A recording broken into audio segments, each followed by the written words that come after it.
안녕하세요, 제이제입니다. 오늘은 바람둥이 남자들이 자주 하는 말 12가지에 대해 말씀드려 볼게요. 구독과 좋아요, 알림 설정까지 해주실 거죠? 그럼 바로 시작할게요.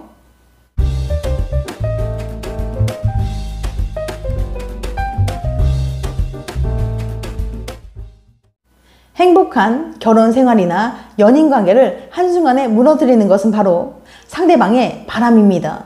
그동안 쌓아왔던 서로에 대한 신뢰를 한순간에 무너뜨리는 일이기 때문이죠. 바람이 연애나 결혼을 망치는 주된 요소인 만큼 그동안 심리학에서는 바람기와 관련된 여러 가지 개인의 특성을 많이 연구해 왔는데요. 바람기 많은 남자는 어떤 말을 자주 할까요? 무심코 던지는 말 속에 그 사람이 바람둥이인지 아닌지 알 수 있거든요. 오늘은 바람둥이 남자가 자주 하는 말에 대해 알려드릴 테니까 궁금하신 분들은 영상 집중해서 끝까지 봐주세요. 바람둥이 남자들이 자주 하는 말 12가지. 첫 번째, 너 혹시 바람 피우는 거 아니야? 바람기가 많은 사람은 의심을 많이 하는 경향이 있습니다. 의심이 많은 사람들은 애정 결핍이 심하거나 관계에 불안함을 느껴서 그렇다는 이야기들이 많은데요. 이렇게 의심이 많은 사람들에게는 충격적인 또 다른 특징이 있었습니다. 사우스캐롤라이나 대학의 닐 교수는 의심과 질투가 많은 사람들의 특징을 알아내기 위해서 100쌍의 커플들을 모집했어요. 커플들은 일주일 동안 다이어리를 가지고 다니면서 애인이 바람난 건 아닐까 의심이 갔던 일, 내가 애인 말고 다른 사람에게 끌렸던 일이 일주일 동안 몇 번이나 있었는지 기록했습니다. 조사 결과 죄 없는 애인을 의심했던 사람들은 애인 말고 다른 사람에게 끌렸던 일이 남들보다 훨씬 더 많았던 거예요. 즉, 다른 이성에게 한눈을 많이 파는 사람이 오히려 자기 애인을 더 의심한 거죠. 닐 교수는 이런 이중적인 모습을 투영 효과라는 이론으로 설명합니다. 심리학자 프로이트가 성립한 이 이론은 자기의 부끄러운 행동을 오히려 남에게 뒤집어 씌우는 모습을 뜻해요. 애인 말고 다른 이성에게 끌린 사람은 죄책감을 느끼게 됩니다. 그럼 이 죄책감을 없애보려고 오히려 죄 없는 애인을 몰아붙이기 시작하죠. 혹시 너 바람 피우는 거 아니야? 라고 말해요. 그렇게 몰아붙이면서 어떻게든 작은 꼬투리라도 잡고 나면 꼭 내 잘못이 쌤쌤이 된 것 같은 기분을 느낄 수 있기 때문이에요. 그러니까 이렇게 정말 죄 없는 나를 계속 의심하고 별것도 아닌 일에 심하게 질투하는 애인이 있다면 다른 사람에게 한눈을 팔고 있는 건 아닌지 조심해 볼 필요가 있겠네요. 두 번째, 네가 제일 좋아. 여자 이름을 넣어서 지윤이가 제일 좋아 라는 말을 자주 합니다. 달콤한 사랑의 말로 들릴 수 있지만 두 번째 이상의 존재가 있기 때문에 제일은 즉 첫 번째라는 단서를 붙일 수도 있거든요. 또 이런 말을 하면 여성들이 기뻐한다는 것을 잘 알고 있는 거예요. 세 번째, 바람 피우지 마. 연인이나 배우자가 있으면 다른 사람에게 한눈을 팔지 않는 건 당연한 일이죠. 그렇기 때문에 보통 남자들은 굳이 연인에게 바람을 피우지 말라는 말을 잘 하지 않아요. 하지만 바람둥이들은 자기 입장에서 생각하는 거죠. 자신이 다른 여자에게 자주 끌리고 한눈을 판 경험이 많기 때문에 사람들은 쉽게 바람을 피운다고 생각하는 거예요. 그래서 연인에게 굳이 바람 피우지 말라고 다짐하는 겁니다. 네 번째, 난 바람 안 피워. 앞서 바람 피우지 마에 대한 답변으로 너도 라고 가볍게 대꾸했을 뿐인데 정말 바람 피우는 남자는 도둑이 재발절해서 초조해야 합니다. 그리고 자신이 초조해하는 걸 들키지 않으려고 난 바람 안 피워 라고 강하게 부정하는 말을 하는 거죠. 이 말에 남자가 심하게 동요하는 것처럼 보인다면 바람을 피우는 일이 현재 진행형일 가능성이 높습니다. 다섯 번째, 나 못 믿어? 바람둥이는 기본적으로 다른 이성에게 한눈을 많이 파는 사람이에요. 자신이 가장 믿을 수 없는 사람이죠. 그렇지만 의심받아 마땅하다는 생각이 강할수록 애인에게는 왜 나를 믿어주지 않냐고 원망하는 말을 자주 하게 됩니다.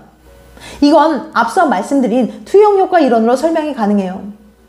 심리학자 프로이트가 정립한 이 이론은 자신의 부끄러운 행동을 오히려 남에게 뒤집어 씌우는 모습을 뜻해요. 연인 말고 다른 사람에게 끌렸던 죄책감을 없애보려고 오히려 연인을 몰아붙이는 거죠. 여섯 번째, 날 구속하지 마. 연인에게 바람 피우는 것으로 의심을 받으면 바람둥이들이 흔히 하는 대사입니다. 연인의 의심과 추궁을 구속과 집착으로 몰아가는 거예요. 연인이 더 이상 캐묻지 못하도록 방어선을 치는 거죠. 7번째, 내 폰 만지지 마. 그냥 앞에 놓여있던 휴대폰을 건네주려고 한 것뿐인데 내 폰 만지지 마라고 과민 반응을 보이는 거예요. 그건 휴대폰 안에 불륜의 증거가 많이 있기 때문에 연인에게 절대 보이고 싶지 않아 하는 거죠. 이처럼 바람둥이는 목숨처럼 휴대폰을 사수합니다. 늘 휴대폰을 손에서 놓지 못하고 심지어 화장실에 갈 때도 가지고 다니며 수시로 휴대폰을 확인하는 거예요. 그러다 연인이 혹시라도 전송된 메시지를 보려고 하면 화를 내기도 하고 기존 비밀번호나 패턴이 자주 바뀐다거나 지문 인식 등 휴대폰 보안에 신경을 많이 씁니다. 드물게는 업무용 폰이라면서 세컨드폰을 구입하기도 해요. 또한 휴대폰의 통화 내역이나 문자, 메신저 또는 특정 카톡은 확인하고 바로 삭제해버립니다. 연인이 누구에게 온 거냐고 물어보면 잘못 온 전화라고 한다거나 스팸 문자라고 핑계대는 거죠. 8번째, 많이 바빴어. 바람둥이들은 장시간 연락이 잘 안 되는 경향이 있어요. 아무리 전화를 해도 받지 않고는 몇 시간 후 또는 다음날 늦게 연락을 해서는 일이든 공부든 핑계를 대면서 무척 바빴어 라는 말을 연발하는 겁니다. 다른 여성과 바람을 피우기 위해서는 당신과 만나는 시간을 줄여야 하기 때문이죠. 연인이 의심하거나 추궁할 경우를 대비해서 바쁜 척 하는 거예요. 그런데 이런 일이 한두 번도 아니고 매일 이런 식이라면 의심해봐야 하지 않을까요? 9번째, 남자는 다 그래. 남자는 원래 다 그래 라고 말하면서 일방적으로 가르치려고 합니다. 즉 성별을 이유로 애인을 납득시키려고 하는 것은 남자가 바람 피우는 것은 어쩔 수 없다고 생각하게 하고 싶어서예요. 그런데 이런 식으로 말하는 건 일종의 가스라이팅으로 볼 수 있습니다. 가스라이팅이란 스스로를 못 믿게 만드는 건데요. 사랑이란 이름 아래 상대방을 조종하려는 나쁜 사람들이 사용하는 수법입니다. 이런 패턴이 반복되면 상대방은 자신을 믿지 못하고 자존감도 낮아지게 돼요. 그래서 내 생각은 무시하고 상대방이 하자는 대로 끌려가게 됩니다. 10번째, 돈이 없어. 언제부턴가 연인에게 돈이 부족하다고 호소하기 시작하면 불륜에 상당히 빠져있을 가능성이 큽니다. 바람둥이 남자는 다른 여자들에게 돈을 써서 정작 당신과 보낼 예산은 거의 바닥난 상태거든요. 또한 어디에 돈을 썼는지 출처를 따져 물어도 구체적인 답변 없이 대충 넘어가려고 합니다. 11번째, 어떻게 될지 잘 모르겠어. 데이트 약속을 잡고 싶은데 어떻게 될지 잘 모르겠어 라며 얼버무리면서 정확한 약속을 잡지 않으려고 얼버무리는 게 바람둥이들이 자주 하는 말입니다. 언제 다른 여성과 약속이 잡힐지 모르기 때문이죠. 바람둥이에게 우선순위가 낮은 편일수록 이 대사를 자주 듣게 됩니다. 12번째, 그쪽이 먼저 꼬신 거야. 나는 싫다고 거절했어 라는 의미로 발뺌이 힘들어지면 바람둥이는 책임을 전가하려고 합니다. 그래서 나는 싫다고 거절했어 라는 말로 어디까지나 자신이 나쁜 것이 아니라 상대방을 나쁜 사람으로 만듭니다. 지금까지 바람둥이 남자들이 자주 하는 말 12가지에 대해 말씀드렸어요. 다시 한번 요약해드리면 바람둥이 남자들이 자주 하는 말 12가지. 첫 번째, 너 혹시 바람 피우는 거 아니야? 두 번째, 네가 제일 좋아. 세 번째, 바람 피우지 마. 네 번째, 난 바람 안 피워. 다섯 번째, 나 못 믿어? 여섯 번째, 날 구속하지 마. 일곱 번째, 내 폰 만지지 마. 여덟 번째, 많이 바빴어. 아홉 번째, 남자는 다 그래. 열 번째, 돈이 없어. 11번째, 어떻게 될지 잘 모르겠어. 12번째, 그쪽이 먼저 꼬신 거야.